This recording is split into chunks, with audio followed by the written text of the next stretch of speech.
Mga kapatid, mga kapatid, samahan niyo ako sa ating pangkalatang panalangin na itaas ang mga bagay na ating itataas sa Panginoon. Panginoon Diyos nasa langit, Panginoon Diyos, kami nagpapasalamat sa araw na po ito na ginabayan niyo po kami sa pagpunta rito sa aming bahay-sambahan. Panginoon, kami nagpapasalamat sa isang magandang araw na ito na maaliwalas ang panahon, mabuti ang aming mga pakiramdam, maayos ang aming pamilya, maayos ang bawat isa. Panginoon, kami nagpapasalamat sa mga bagay na itinaas namin sa iyo na pang-araw-araw, sa aming mga pangangailangan, sa pagkain, sa kalusugan, sa mga bagay na hindi namin maunawaan, na ikaw ay nagpapaunawa mismo sa aming Panginoon. Panginoon, kami lubos na nagpapasalamat sa mga tao gumagabay sa amin, sa bahay-sambahang ito, sa aming Pastor Rabi na gumagabay sa amin, sa aming Pastor Randy na gumagabay din po sa kabilang church po. Panginoon, kami nagpapasalamat sa mga haligi ng tahanan na nagbibigay ng pangangailangan sa aming pamilya, sa mga ilaw ng tahanan na nagpo-provide sa pang-araw-araw na aming pangangailangan. Panginoon, gabayan mo ang lahat ng mga kabataan na nag-aaral, mga kabataan na nalalayo sa landas. Yakapin mo po sila, Panginoon. Gabayan mo po sila, Panginoon, na sila'y bumalik sa kanilang mga tahanan upang mapagulay-gulayan ang kanilang mga pagkakasala. Panginoon, dinadalangin namin, Panginoon, ang aming church community na ito. Naway, Panginoon, dinadalangin namin sa inyo. Minsan sa isang araw, ang aming mga kapitbahay, ang aming kamag-anak, ang aming mga kaibigan ay dahan-dahan lumapit sa aming bahay-sambahan upang yakapin nila ang iyong mga mabubuting salita mula sa iyong Ama. Panginoon, dinadalangin namin sa inyo ang lahat ng mga nakakataas sa aming gobyernong ito, mula sa pinakamataas na namamahala hanggang sa pinakamababa. Nagabayan mo po sila na sila'y mabigyan mo sila ng mga tuwirang pagpapahayag sa mga pangangailangan ng komunidad. Panginoon, dinadalangin namin ang mga manggagawa nitong church na to. Dinadalangin namin po sila na sila'y patnubayan sa bawat isa. Panginoon, patawarin niyo po kami kung kami nagkakasala sa isip, sa salita at sa gawa. Wala po kaming bagay na hindi pinagsisihan sa bagay na ito. Dinadalangin namin sa iyo, Panginoon, pupuin mo ang aming mga puso't damdamin. Ilayo niyo po kami sa mga kapahamakan sa araw-araw. Panginoon, wala na kami ibang inihiling pa. Patnubayan niyo po ang aming buong pamilya. Ang aming community, Panginoon, basbasan niyo po kami, Panginoon, simula sa pinakamataas at sa pinakamababang antas ng aming sambahayan. Dinadalangin ko, Panginoon, ang bawat isa ay magkaroon ng pagmamahalan, kaisipang maganda, kaisipan na papupuklod-puklod ang bawat isa. Yun lamang ang aming inahayag, Panginoon, sa araw pong ito. Kami patnubayan sa buong linggo, sa buong buwan at sa buong taon. Yun lamang aming dinadalangin mula sa iyong anak na si Jesus. Amen.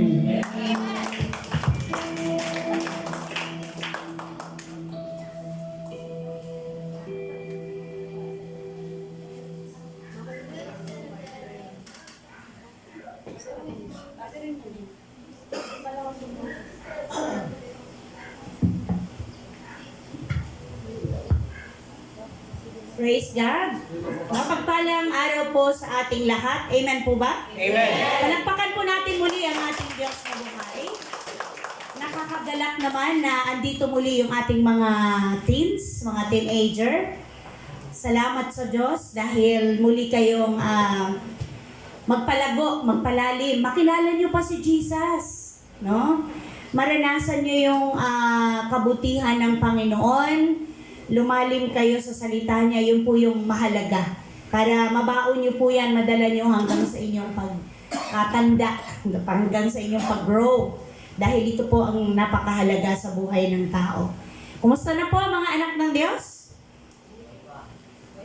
Hindi mabuti? Amen. Mabuti ang Diyos. Amen? Kahit po ganito katindi ang init, kanina po na pag-uusapan na namin, mukhang unti-unti na po akong nakukumbinsi na i-aircon nito.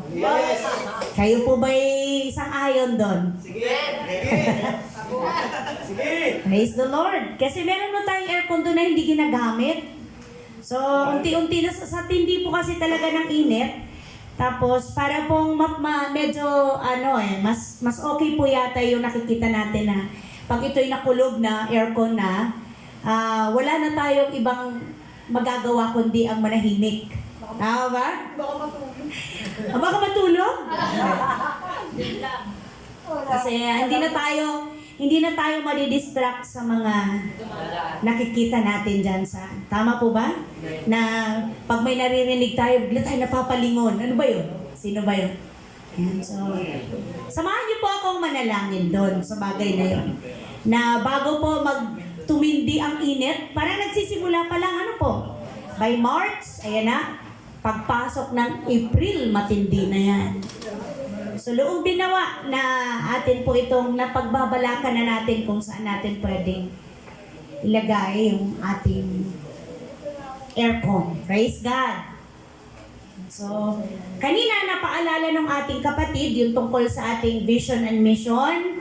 Seryoso tayo sa part na to, mga kapatid ko, mga kapwa manggagawa sa ubasan ng Panginoon kasi napakahalaga po nito na tayo ay mulat na mulat at alam na alam natin, naiintindihan natin kung ano ang tinatahak ng ating church. Amen po ba? Kung anong goal ng church. Kaya dapat alam na alam po natin yung ating vision and mission.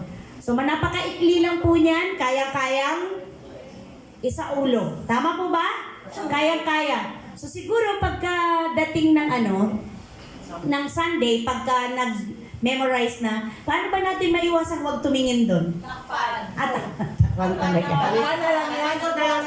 Ha? Talikod na lang siya dito.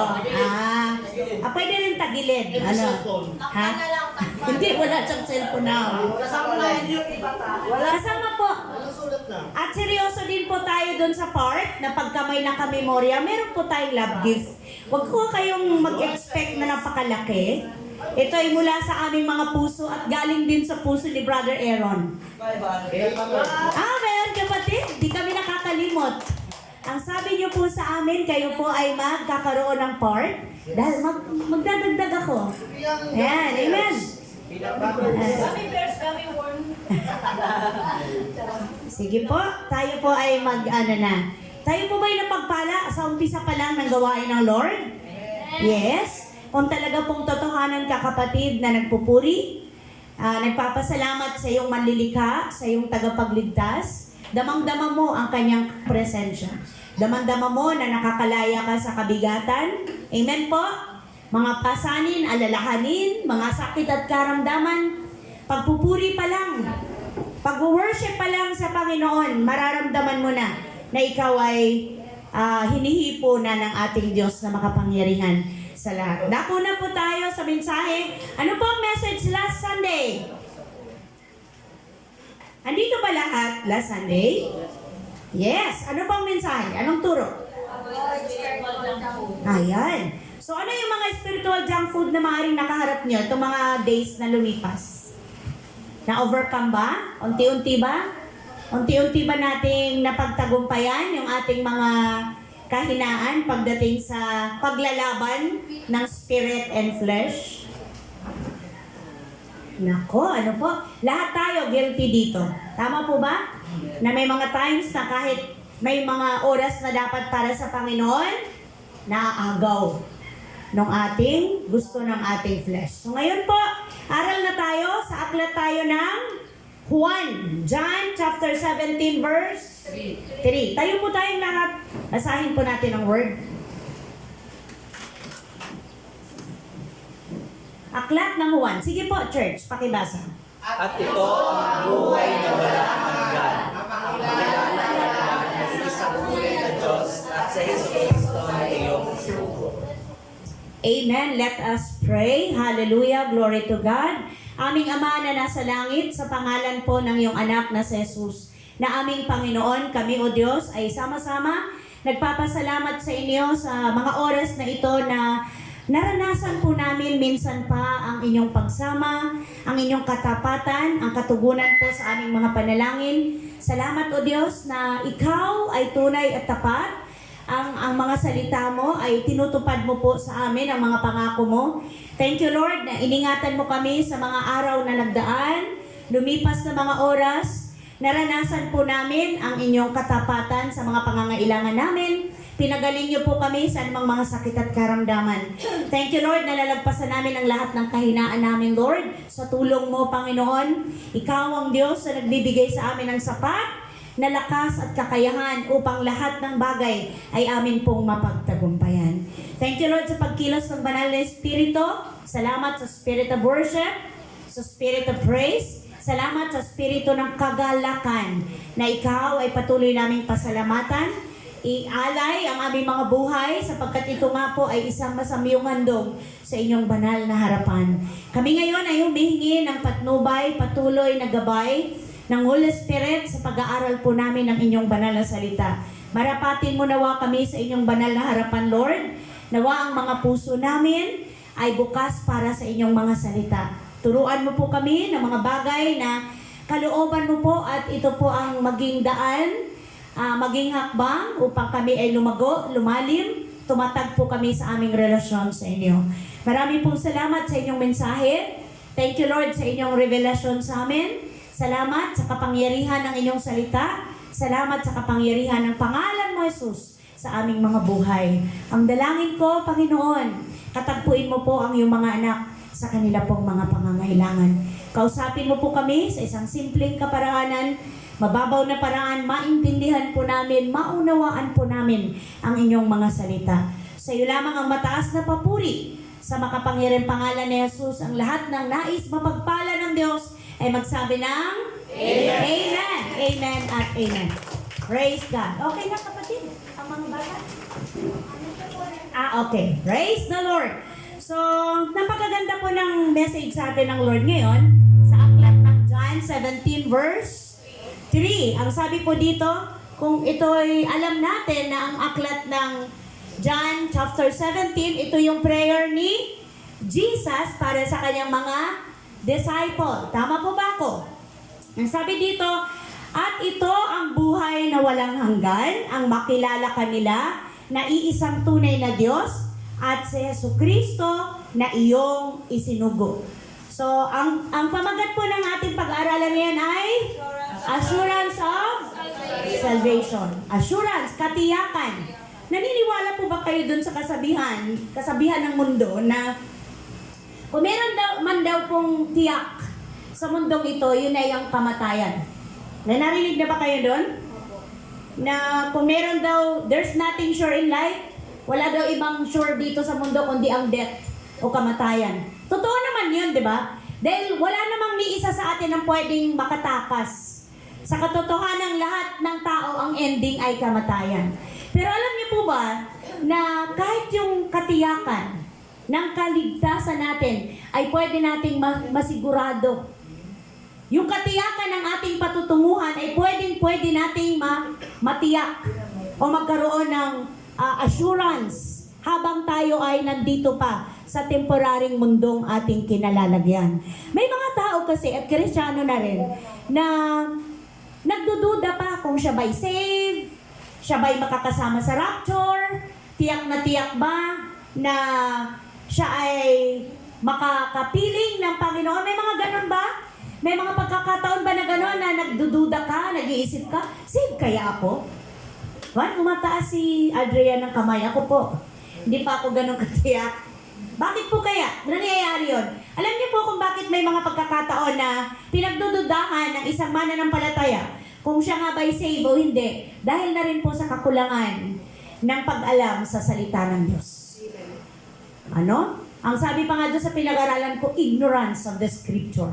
Yung kawalan ng tunay na pagsaliksik, kakulangan ng panahon, kakulangan ng pagbibigay ng importansya, ng halaga sa salita ng Diyos. Sapagkat kung lagi kang nagbibigay ng panahon para sa scripture o sa salita ng Diyos, lagi kang natuturuan, napapaalalahanan, mas lumalalim ang pagkaunawa mo sa katayuan mo bilang isang Kristiyano. Hindi po talaga maalis marahil yun eh. Yung parang may mga times na, lalo na pag ang hilig-hilig mo mag-entertain ng iba't ibang doktrina, iba't ibang turo, na minsan nako-confuse ka na, o nalilito ka na, dumadating sa time na nakakalito, ba't iba yung turo sa amin sa church at iba rin yung itinuturo nito. Pag mga ganun po, wag muna, kasi hindi pa kaya na idepensa. Ibig sabihin nun, hindi mo pa kayang idepensa ang iyong pananampalataya. Magpalalim ka muna, aralin mong maigi yung salita ng Diyos. Dahil sabi nga, sino ba nagsabi dito kanina?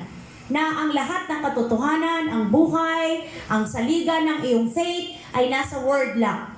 May nagsabi kanina habang nag-i-explain siya patungkol doon sa scripture na ating verse kanina na ang salita ng Diyos ay buhay, mabisa, matalas. Bakit ba paulit-ulit ko itong ipinapamemorya sa inyo or pinapa-exhort sa inyo? Kasi nais ko po na laging mapaalalahanan kayo na ang salita ng Diyos ay hindi po ito baliwala lang, hindi ito kung ano lang na word. Ito ay buhay, ito ay makapangyarihan, ito ay matalas kaysa alinmang tabak na magkabilay talim. Ito ay may magagawa upang baguhin ka, upang ayusin ka, upang itama ka.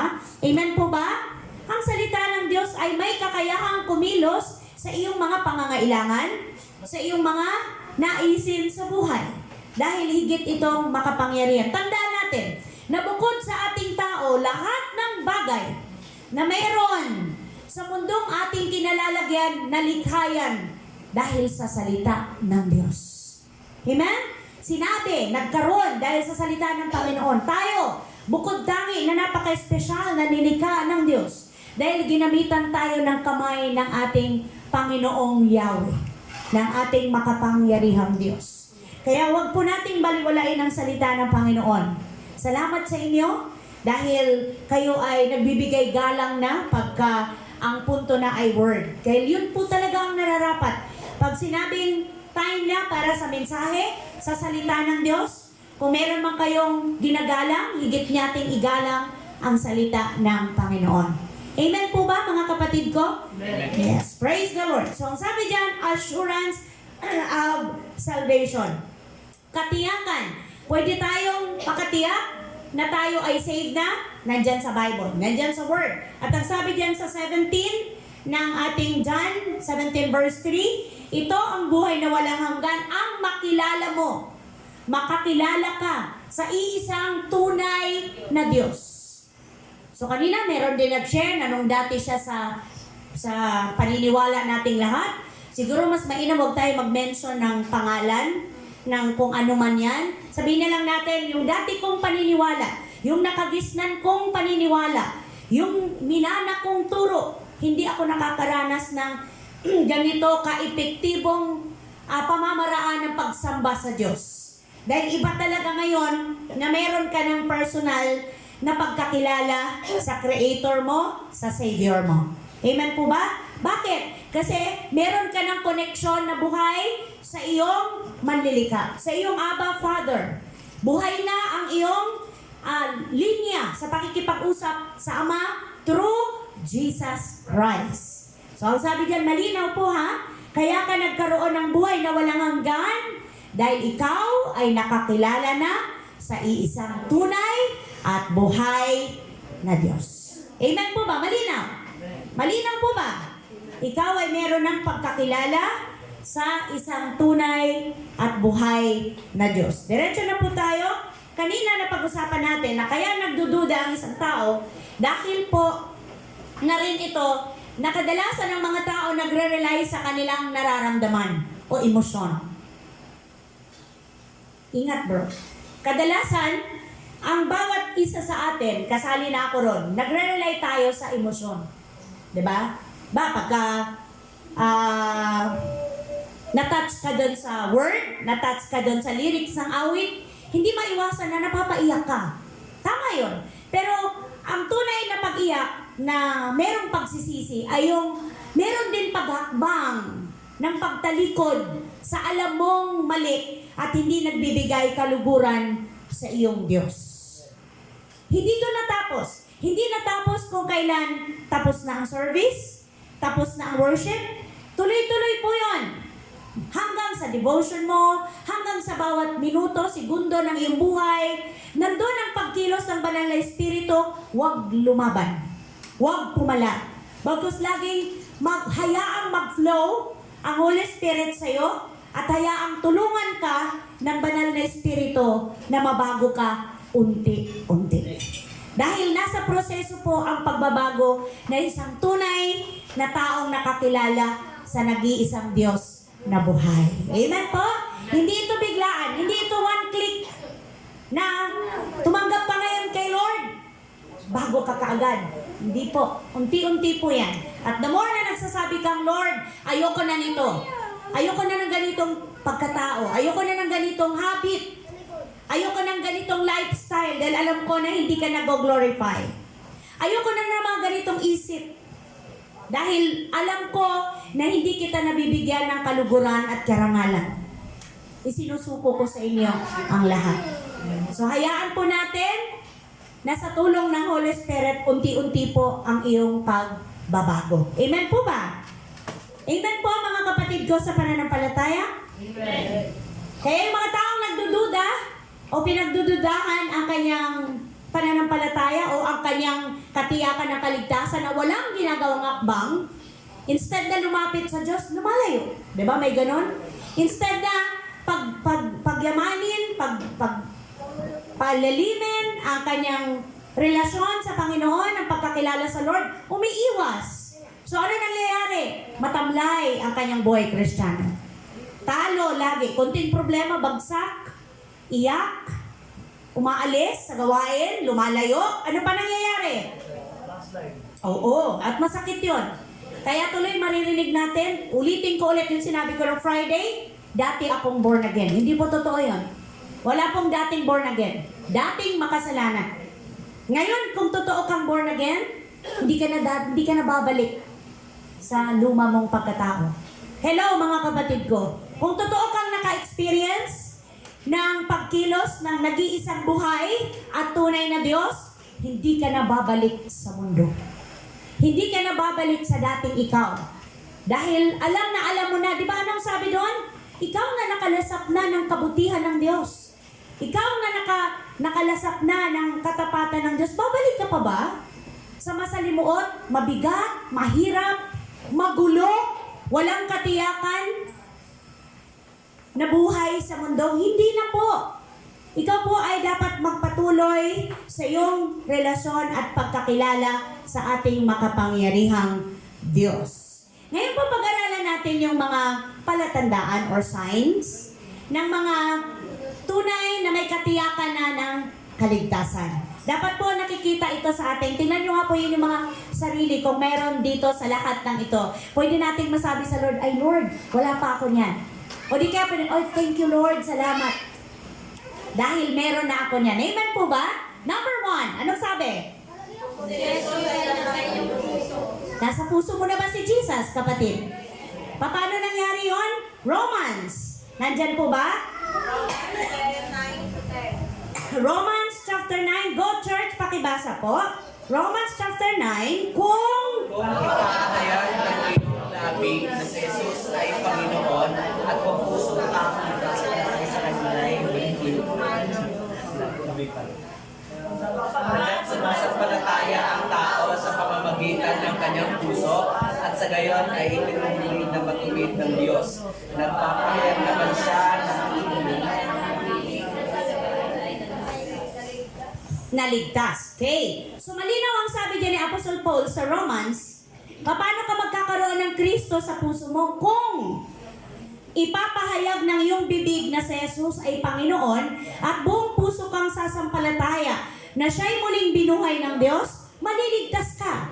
Sapagkat sumampalataya ang tao sa pamamagitan ng kanyang puso at sa gayon ay itinuring na matuwid ng Diyos. Nagpahayag naman siya sa pamamagitan ng kanyang bibig at sa gayon naliligtas. Ginawa ba natin to? Amen. Yes. Mga bata, di ba ginawa niyo to? Kailan nyo ba ginawa in-accept nyo si Jesus as Lord and Savior? Parang nung Sunday lang ba? Or nakaraan pa? Nakaraan-raang Sunday. Ano? Nakagat ba ako? Praise God. O, diba? So, ito po yung proof na tayo po ay meron ng Kristo sa puso. Alam natin tong lahat, pero bakit kailangan balikan natin to? Kasi ito po yung paraan natin upang muli tayong mapaalalahanan, maturuan, na kapatid, sino po ba? Oo. Sino ka? Pundasyon, assurance, katiyakan, ito yung dahilan kung bakit may katiyakan ka na ng kaligtasan. Nasa iyo na si Jesus, nasa puso mo na, kapatid. Dahil tinanggap mo na siya bilang Lord and Savior. So tandaan mo, hindi lang siya basta Lord ng buhay mo, siya ay, ano na siya? Savior. Amen. Hindi lang siya basta Savior, siya ay Lord. Siya ay Panginoon. Siya na ang masusunod. Siya na ang magdadrive ng buhay mo. Kung dati ikaw yung driver ng buhay mo, ngayon si Jesus na. Nagkakaintindihan po ba mga kapatid ko? Amen. Sa aklat ng unang Juan, chapter 5, verse 12, ano pong sabi dyan? Kung ang anak ng Diyos ay nasa isang tao, mayroon siyang buhay na walang hanggan. Ngunit kung wala sa kanya ang anak ng Diyos, ay wala siyang buhay na walang hanggan. Kita niyo na po, malinaw. Kung ang anak ng Diyos, sino yun? Si Jesus ay nasa isang tao. Meron siyang buhay na walang hanggan. Ngunit kung wala sa kanya ang anak ng Diyos, wala siyang buhay na walang hanggan. So, may buhay ka, yes, dahil ay dyan ka eh. Humihinga, nagtatrabaho, ginagawa yung mga mga duty mo, mga responsibilidad mo, pero yung buhay mo, hanggang dito lang. Walang buhay na walang hanggan. Kung wala sa'yo si Jesus, matapos man yung buhay mo rito, ano ang pupuntahan mo na walang hanggan? Langit. Hindi, wala kang Jesus. Walang hanggang pagdurusa. Naintindihan po ba? Pag wala si Jesus sa heart mo, pag natapos yung buhay mo dito sa mundo, may pupuntahan kang walang hanggan. Pagdurusa. Nagkakaintindihan? Kaya kung nasa iyo na kapatid si Jesus, ano meron ka? Buhay na walang hanggan. Now, number 1, meron ka na ba nito? Hello, natakil na natin. Meron ka na ba nito? Meron. Amen. So, meron ka ng assurance. Anong sabi kanina? Kung tinanggap mo si Jesus, ipinahayag mo, nanampalataya ka, sa pamamagitan ng ano? Sa pamamagitan ba ng pagluhod? Sa pamamagitan ba ng pag-alay ng panalangin 10? Ano yan? Abba Father? 10? Our Father. Oo. And Mary. Oo. Sinabi ba doon? Hindi. Anong sinabi doon? Kung ipapahayag mo, binigkas ng iyong bibig, na ikaw ay makasalanan, kailangan mo si Jesus. At naniniwala ka na yung ginawa ni Jesus sa krus ng Kalbaryo ay sapat ng pambayad, ikaw ay meron ng buhay na walang hanggan. At nananampalataya ka, Lord, naniniwala po ako, nananampalataya po ako na yung pagkabuhay mo mag-uli ang siyang tunay na nagbigay sa akin ng buhay na walang hanggan. Nagkakaintindihan po ba? Dapat alam po natin ang pundasyon ng ating pananampalataya. Ginagawa po natin ito para maging mas malinaw, maging mas maunawaan ninyo ang inyo pong katayuan bilang mga anak ng Diyos. Alam po ninyo dapat kung paano ninyo idepensa ang inyong pananampalataya. So, mayroon na kayo ng number 1. Number 2. Kung mayroon ng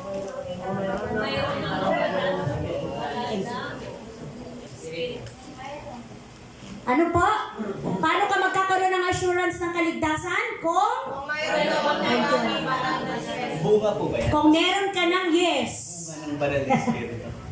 Kung meron ka ng bunga ng banal na espiritu. Siguro nagkulang lang po ako. Ay, oo nga anak. Kung meron ng makitang bunga ng banal na espiritu. So kulang lang po. Ayan, bunga. Sige nga church, pakibasa. Kung meron? Ang bunga ng banal na Espiritu. Okay, meron na ba nun? Tingnan nga natin kung anong bunga ng banal na espiritu. Patience. Yes, praise the Lord. Meron na siya.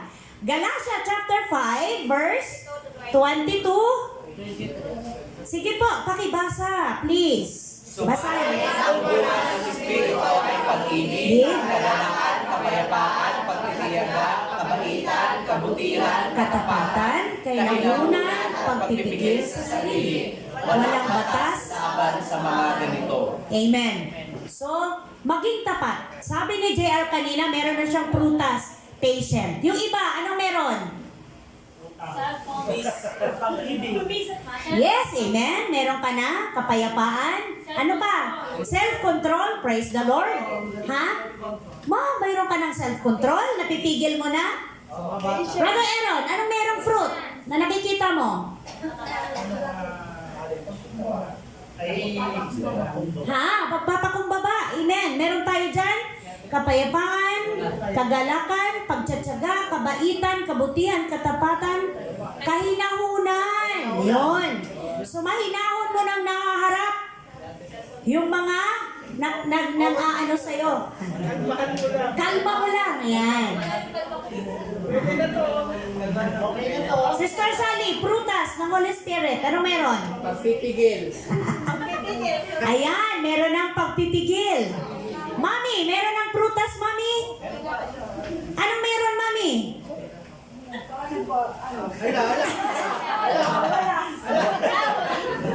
Wala pa ba? Hingin sa Lord. Anong meron? Go. Anyone? Anong meron? Sige, anong meron? Wisdom? Saan ba natin papasok yung karunungan dito? Kahinahunan. Kainahunan? Natututo ka na? Kabutihan? Katapatan? Kainahunan? Pagpipigil sa sarili? Sino pa po? Pag-ibig? Kagalakan? Sino pa? Pag-ibig. Pag-ibig, yes. Yung hindi ka ibig-ibig, naiibig mo na, no? Sino pa po? MJ, anong meron na fruits? Sa tingin mo, mula nung tinanggap mo si Jesus as Lord and Savior, meron ka ng kapayapaan. Praise the Lord. Mga bata, alam niyo na ba to? Meron na kayo nito? Magkakaroon din po. Sige lang, tuloy-tuloy lang. Sa gawain, sa pagtanggap ng word. Sino pa ba? Ako po, kabaitan. Eh. walang kumukuha po ng kabaitan. Akin na lang. Praise the Lord. Brother Gilbert, anong merong prutas? Oh! Naririnig ba ni Mrs. yan? Katapatan! Uy, meron na. Meron na siyang prutas ang katapatan.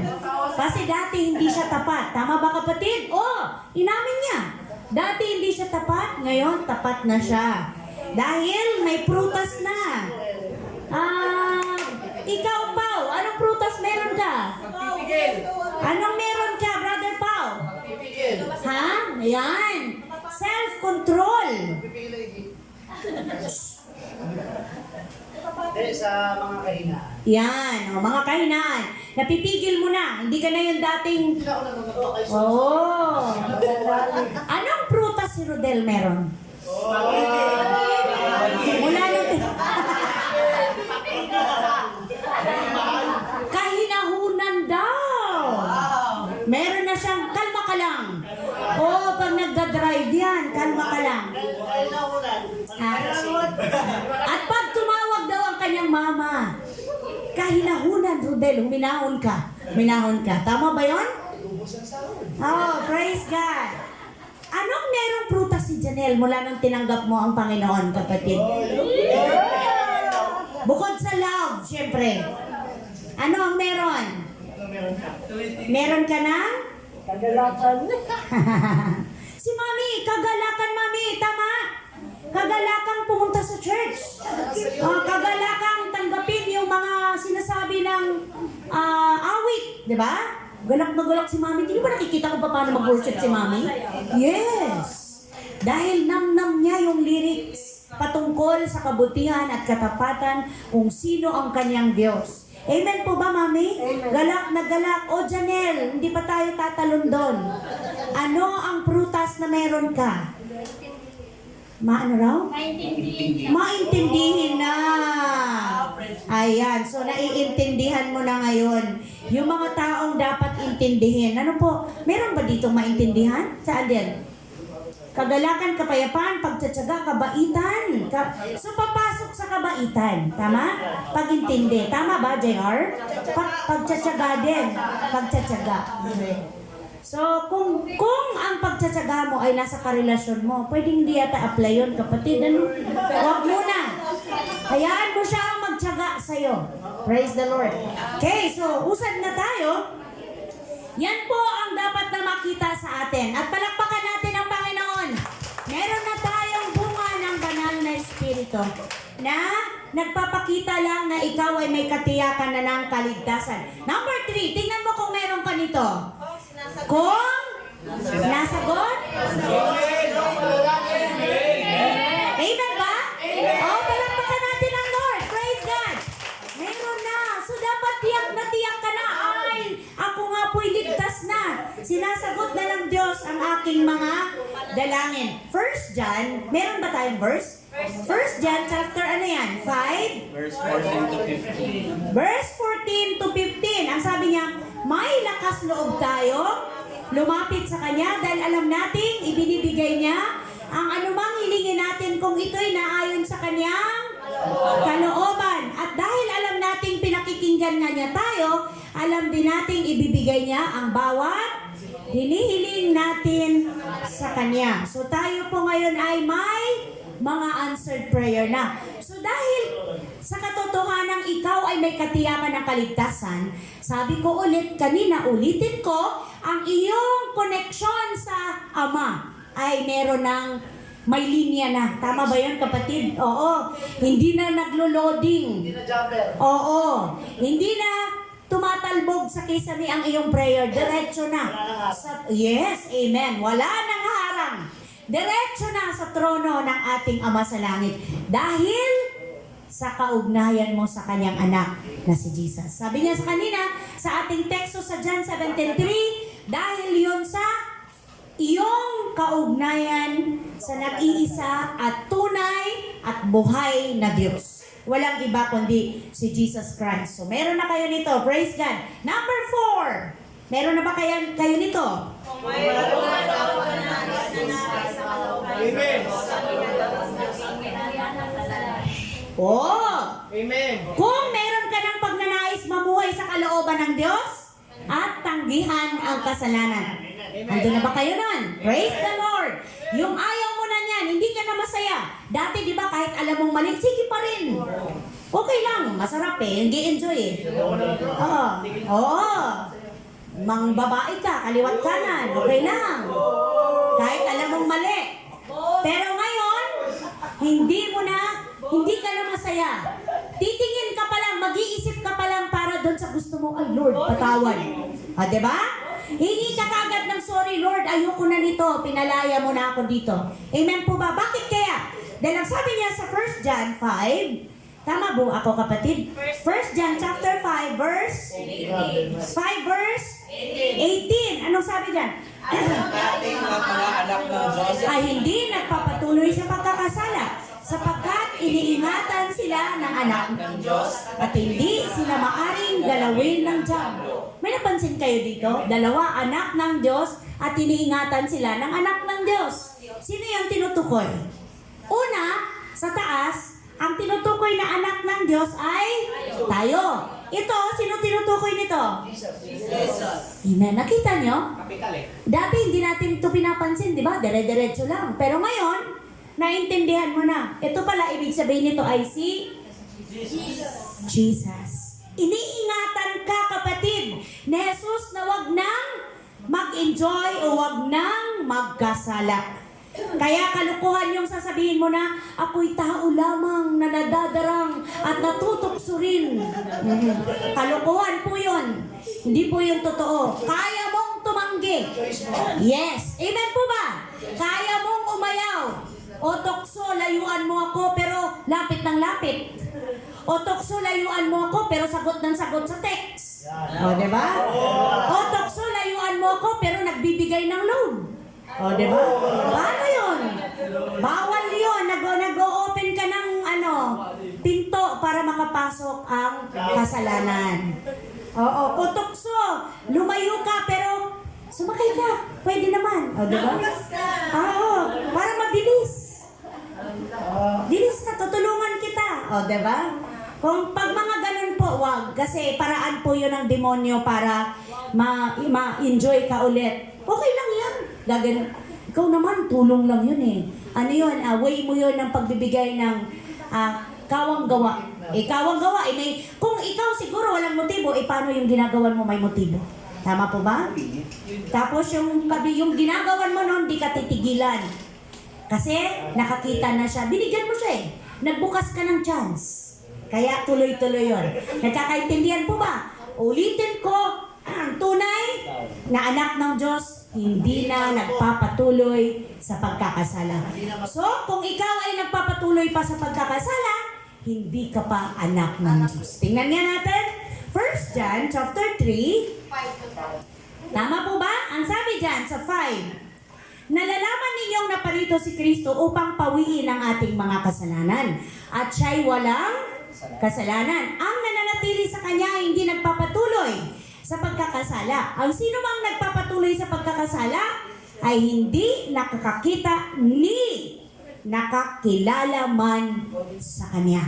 Kaya ito yung sinasabing Kristiyano ka lang sa nguso pero hindi sa puso. Kaya kailangan maging tiyak ka sa bagay na ito. Mga anak, may 7 ba? Huwag kayong palinlang kaninuman. Ang sino mang gumagawa ng matuwid ay matuwid tulad ni Kristo. Ang nagpapatuloy sa pagkakasala ay ano po? Kampon ng diablo. Sapagkat sa simula pa'y nagkasala na ang diablo. Kaya naparito ang anak ng Diyos. Sino ulit yung anak? Si Jesus. Upang wasakin ang gawa ng diablo. Ang mga anak ng Diyos ay hindi nagpapatuloy sa pagkakasala. Tingnan nyo, binibigyang diin to, inuulit-ulit. Sapagkat nananatili sa kanila ang binhi. Ano yung binhi? Word. Go. Amen. Word. Bakit nag-aalaman ka? Totoo. Word, binhi. Nagsimula yun. Ang puso natin ay parang isang lupa na habang sinisiran ka at hindi ka pa nag-accept kay Lord, kinukultivate ang heart mo para mataniman ng seed, ng buto. At pag dumating ang perfect time, tutubo ang seed at ito ay magbubunga ng pananampalataya. So pag meron ng bunga, pananampalataya, nakita nyo kanina, naging ilan na ba tayo? 1, 2, 3 na ba? 1, 2, 3, pang 4 na tayo ngayon, di ba? So may bunga na. Bunga ng banal na espiritu, meron ka ng pagnanais mamuhay ayon sa kalooban ng Lord, sinasagot na ang iyong prayer, kasi yung seed, yung buto na nasa heart mo, nagbunga na yon. Nagbunga na ng pananampalataya. Hindi mo na pagdududahan yung bawat nababasa mong salita ng Diyos. Diba may mga pagkakataon kung maging honest lang tayo, oh, totoo kaya yun? Totoo kaya yung nabasa ko? Mangyayari kaya yun? Parang wala naman, okay naman ang lahat, normal naman. O, diba? Lalo na pag nabasa natin yung ang mga nakakakilabot, Revelation, Deuteronomio, mga, saan pa yung mga mga warning. Mga, Isaiah, Daniel. Pag nabasa mo yun, parang wala naman, mangyayari ba yun? Diba? Ano lang yun, akatang isip. Kaya nga, diba, isinasa pelikula, yung mga pero totoo po talaga na mangyayari lahat. Anong verse na tayo?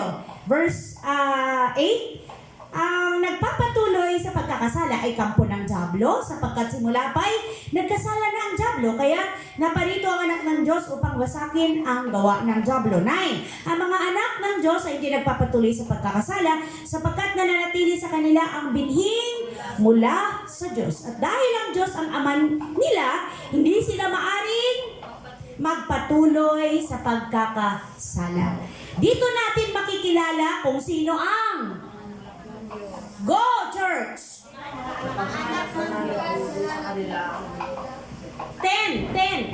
Hindi natin makikilala sino ang mga anak ng Diyos.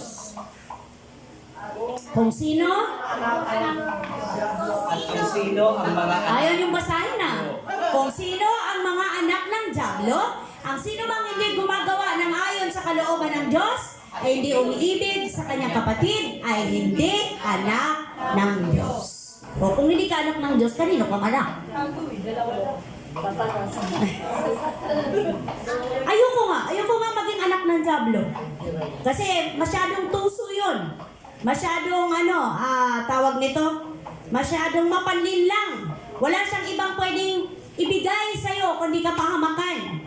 Wala siyang pwedeng ibigay sa'yo kundi mga bagay na masasakit. Diba? Hindi, yes, thank you. Ipapahamak. Ang ating makapangyarihang Diyos lamang ang pwedeng panaligan natin sa lahat ng aspeto ng ating buhay. So nakailan na tayo? 1, 2, 3, and 4. Meron tayo lahat nito? Amen. Yes, amen. Una, anong sabi doon? Si Jesus Christ ay nasa iyo. Pangalawa? Mayroon na pananais. Amen. Pangatlo? Sagot ng Diyos ang panalangin. Salamat sa Lord.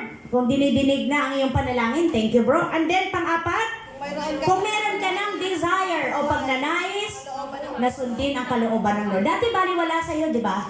Nung wala pa tayong pagkaalam sa katotohanan, nung hindi mo pa nakilala ang Panginoon, nung hindi ka pa nagbabasa ng Bible, ano bang alam mo kung anong kalooban ng Diyos? Tama? Ang alam mo, yung hindi ka gumagawa ng masama sa iyong kapwa, yun ang laging sagot ng mga tao. Ay, basta ako, hindi ako nanlalamang. Ay, basta ako.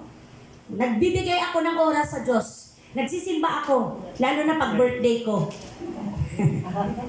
Lalo na pag maraming pagpapala, nasa church ako. Lalo tigit pag may problema ako. O, di ba? Hello mga kapatid ko. Pero ngayon, nung nakilala mo na ang Panginoon at meron ka ng katiyakan ng kaligtasan, kahit anuman ang sitwasyon ng buhay mo, nandun ka sa presensya ng Panginoon. Amen? Kasi alam mo kilala mo siya, may relasyon ka na sa Kanya Amen po ba? Alam mo na na lahat ng gagawin mo ay makakabuti sa iyo at nakalulugod sa iyong Diyos. Number 5 at last. Alam mo marami pa pero dito muna tayo sa 5 dahil yung ating time. Number 5, anong sabi yan? Yan. Alam mo ba, kahit anong gawin mo, pag wala sa'yo ang Spirit, yes, galing kay Jesus, kahit basahin mo ng basahin, yes. Kahit gaano ka kamatalino, hindi mo maiintindihan. Bakit po? Ang sabi niya sa 1 Corinthians chapter 2, andyan po ba? 1 Corinthians chapter 2, tama ba kapatid? Yes. Anong verse yan? 12? Ang tinanggap natin ay hindi ang spirito ng sanlibutan, kundi ang spirito na mula sa Diyos upang maunawaan natin ang mga kaloob niya sa atin. Kaya nga, kami ay nangangaral, sabi ni Apostol Paul, hindi sa pamamagitan ng karunungan ng tao, kundi sa pamamagitan ng Espiritu. Ang ipinapaliwanag namin ay ang mga katotohanan espiritual para sa mga nagtataglay ng Espiritu. Malinaw ba? Kaya naiintindihan mo na ngayon ang Biblia, kapatid, sapagkat ikaw ay nagtataglay na ng Espiritu ng Diyos. Verse 14, sapagkat ang taong hindi, go church! Ay hindi kaya gayagat ng mga kalooban Mula sa Espiritu ng Diyos, para sa kanila kakabalan ang mga iyon at di nila nauunawaan, sapagkat ang mga bagay na espiritual ay mauunahan na sa Amen. Nakita niyo na? Sabi dito, sapagkat ang taong hindi nagtataglay ng Espiritu ay hindi kayang tumanggap ng mga kaloob mula sa Espiritu ng Diyos para sa kanila kahangalan. Tama po ba? Para sa kanila, ito mga ginagawa natin, pag-aaksaya ng oras, pag-aaksaya ng panahon, di ba?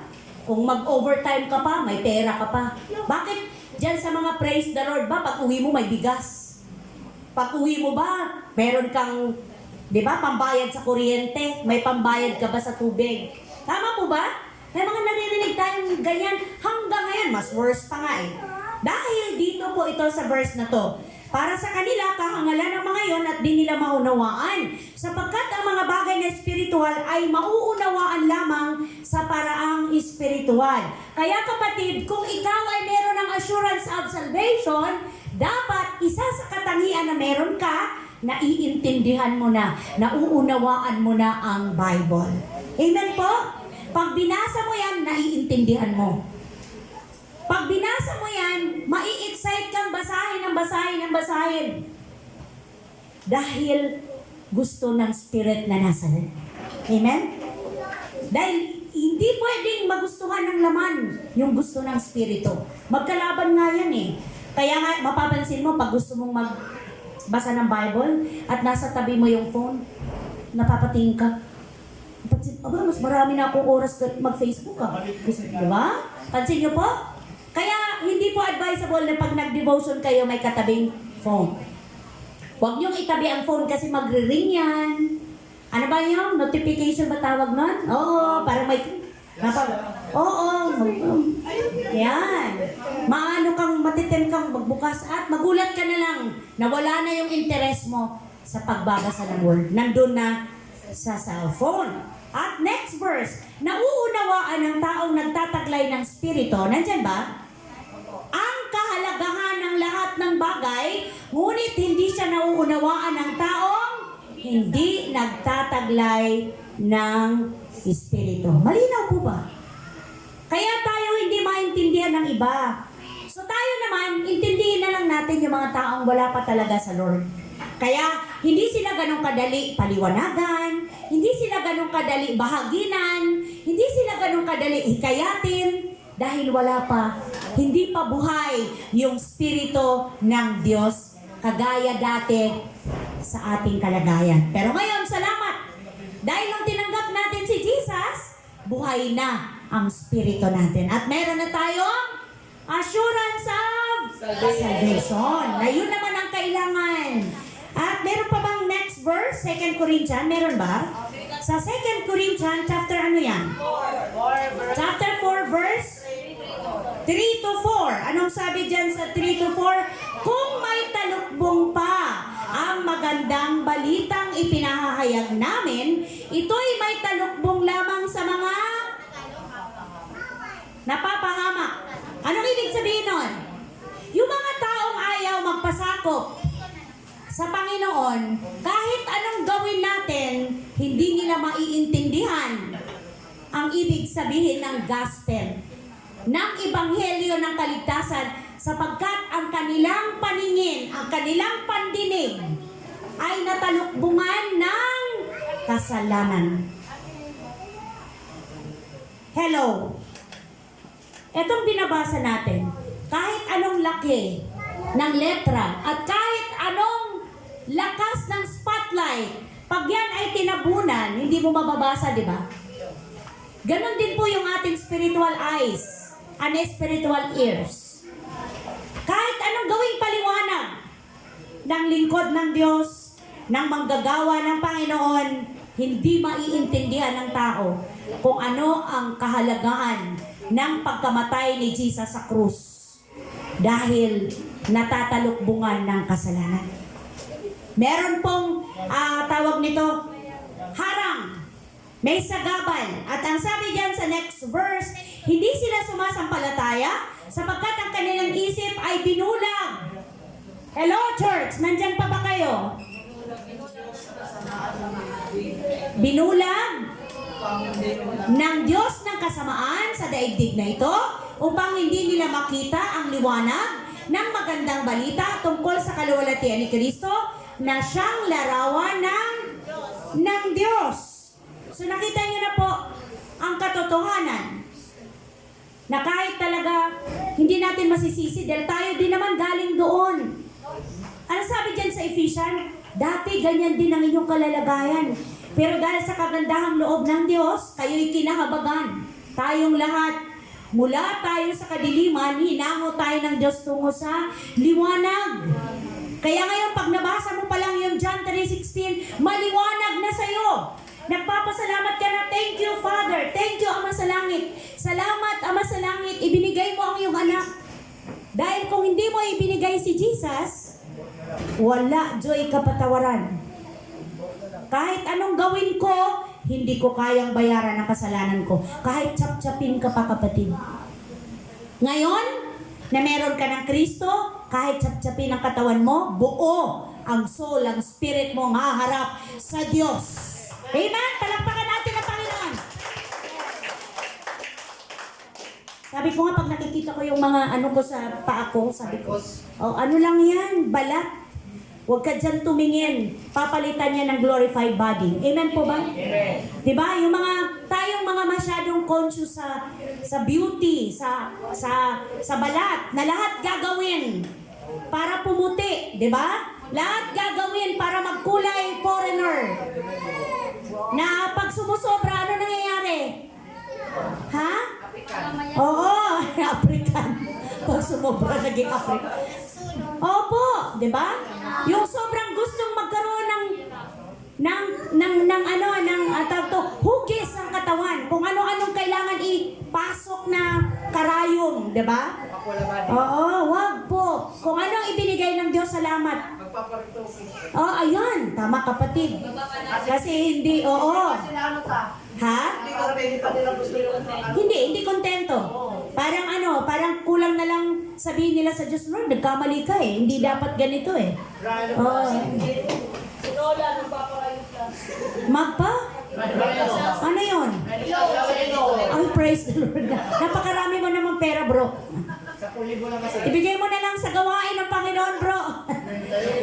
Maganda pa. Praise the Lord. Amen? So nakita po natin dito yung kahalagahan ng katibayan o palatandaan na ikaw ay may katiyakan na ng kaligtasan. Mga kapatid, yung 5 yon meron na tayo.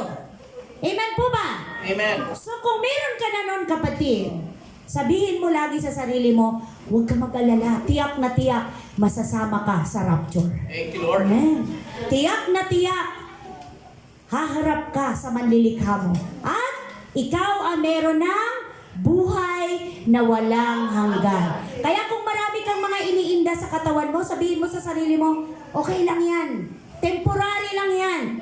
Ang tunay na katawan ay papalitan ng wala ng sakit, ng wala ng kirot, wala ng hirap, wala ng bigat, mami. Hindi na natin kailangan magsalamin sa langit. Malinaw na ang paningin. Yes. Hindi na namin kailangan magpahid ng mga para matanggal yung mga lamig na marami sa aming katawan. Praise God!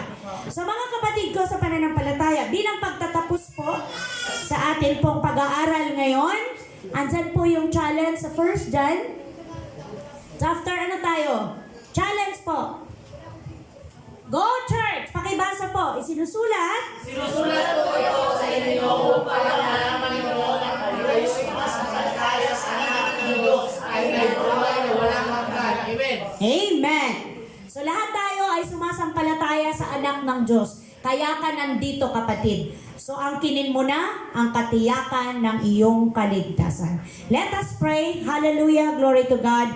Aming Ama na nasa langit, Diyos na makapangyarihan sa lahat. Marami pong salamat sa kalayaan na makapag-aral kami ng sama-sama ng inyong banal na salita. Salamat po sa mensahe mo. Salamat, Lord, sa revelation. Salamat sa spiritual na blessing. Salamat po sa katotohanan meron na kaming assurance ng kaligtasan dahil po ang mga palatandaan na aming napag-aralan ay ipinagkaloob nyo na po sa amin.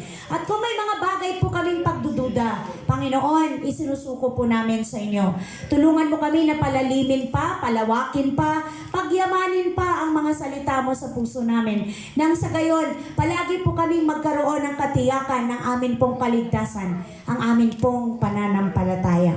Sa iyo lamang po, Lord, ang mataas na papuri, pagsamba at pagluwalhati. I pray na kayo po, Lord, ang magkumpleto na mga mensahe ito sa puso ng iyong mga anak, sa puso naming lahat, at patuloy mo kaming kausapin. Thank you, Jesus. Thank you, Holy Spirit. Thank you, Father. In Jesus' name, Amen. Palakpakan po natin ang Panginoon.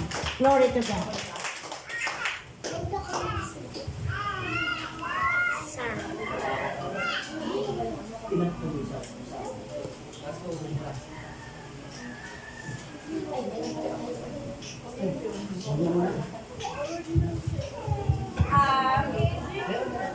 Meron, diba?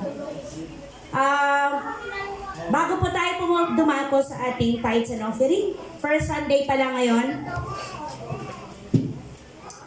ginagawa natin to dahil ito po'y pagsunod sa sinasabi sa word ng Panginoon na alalahanin natin yung ginawa sa atin ng ating Panginoon sa krus ng Kalbaryo.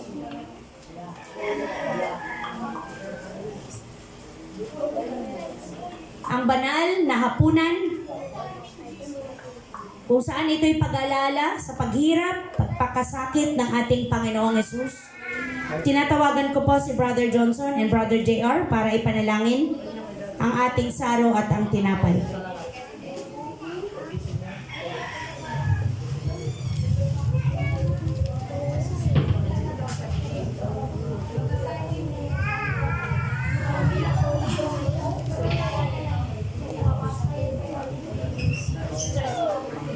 Praise. Praise God. Katahimikan po, ipapanalangin at pasasalamatan ang tinapay, simbolo ng katawan ni Jesus. Let's pray mga kapatid. O dakilang Diyos, pagpalain po ito, tinapay.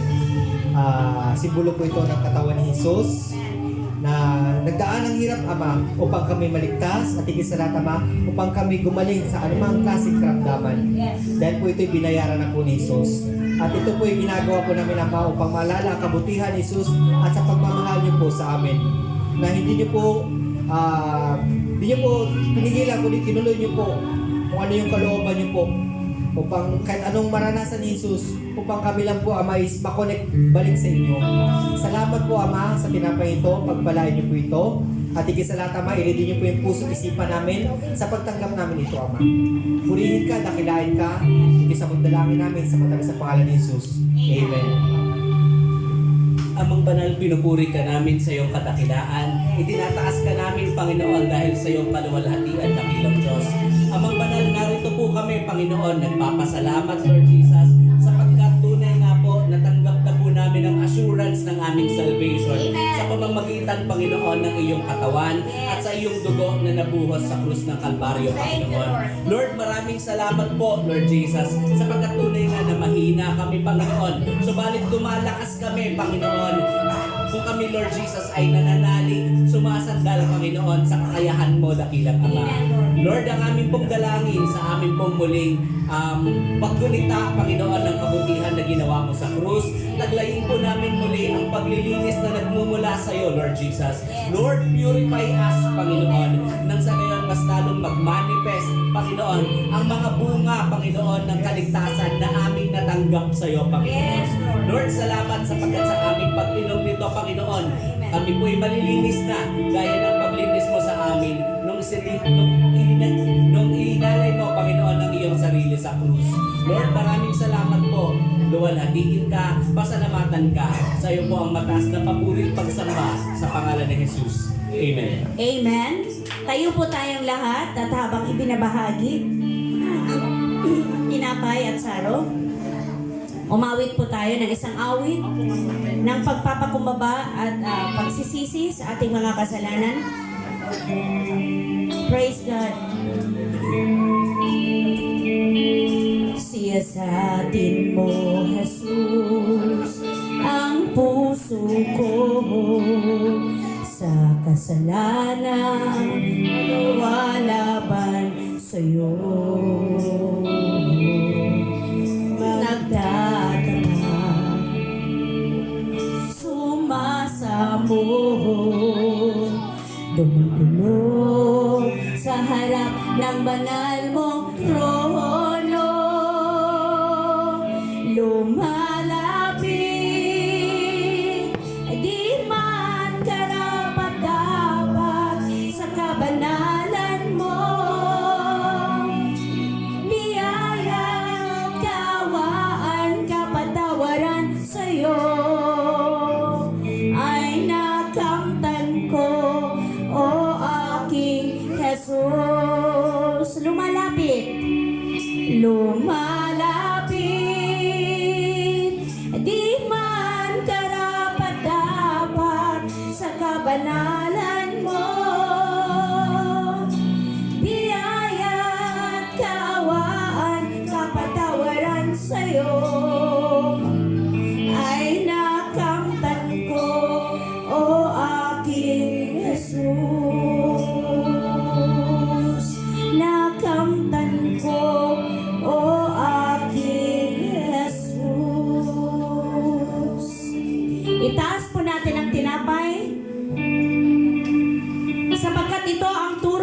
tinanggap ko mula sa Panginoon at ibinibigay ko naman sa inyo. Nung gabing siya'y ipagkanulo, ang Panginoong Hesus ay dumampot ng tinapay. Nagpasalamat at pinagpira-piraso iyon at sinabi, ito ang aking katawan na inihahandog para sa inyo. Gawin ninyo ito bilang pag-alaala sa akin. Kanin po natin ang tinapay.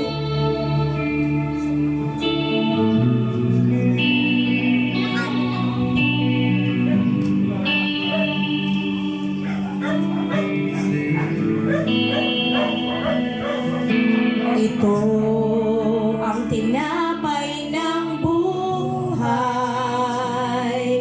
Kanin mo, makibahagi.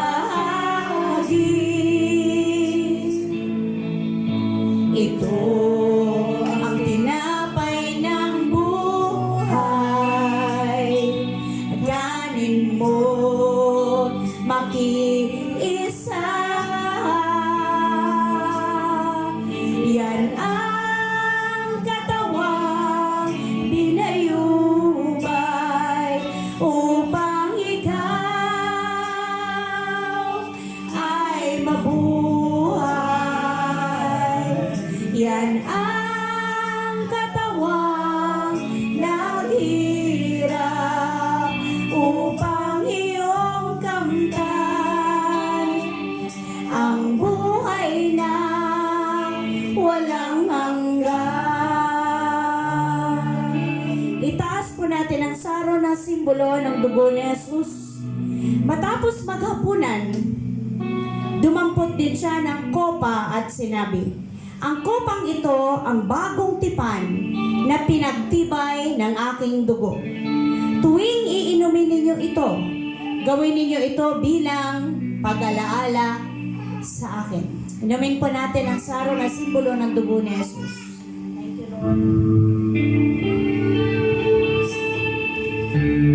Hallelujah. Hallelujah.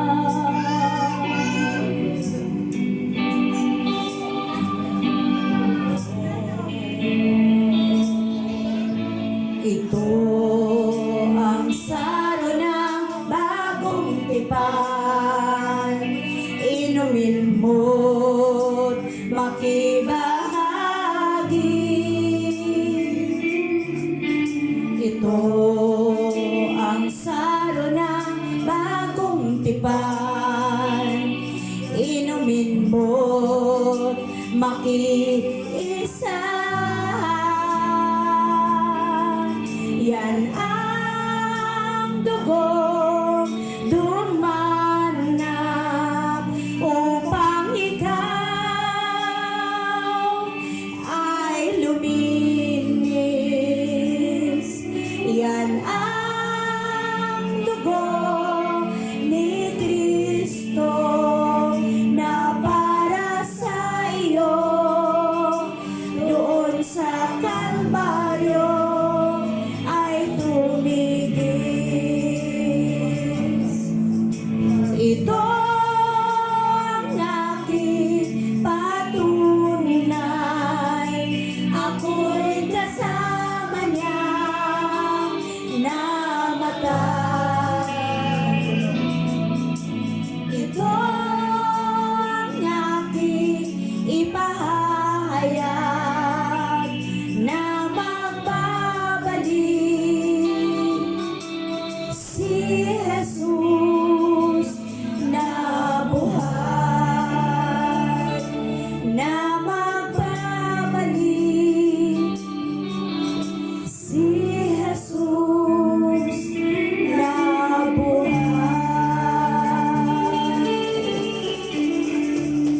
Sumandali po tayong manahimik at manalangin tayo sa ating Diyos na buhay.